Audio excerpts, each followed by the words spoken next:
Atas nama Peggy Setiawan, beserta surat yang berkaitan lainnya dinyatakan tidak sah dan batal demi hukum. Putusan sidang pra-peradilan status tersangka Peggy Setiawan sudah dibacakan Hakim Eman Sulaiman di PN Bandung, Senin 8 Juli 2024. Dalam putusannya, Hakim mengabulkan permohonan dari pihak Peggy. Kini, status Peggy Setiawan yang jadi tersangka kasus pembunuhan Vina dan Eki di Cirebon pada 2016 silam tak sah. Mengabulkan permohonan pra-peradilan pemohon untuk seluruhnya, kata Eman Sulaiman di Pengadilan Negeri Bandung, Senin 8 Juli 2024.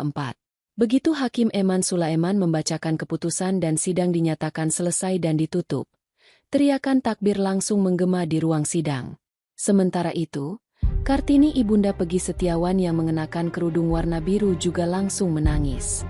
Atas nama Peggy Setiawan, beserta surat yang berkaitan lainnya dinyatakan tidak sah dan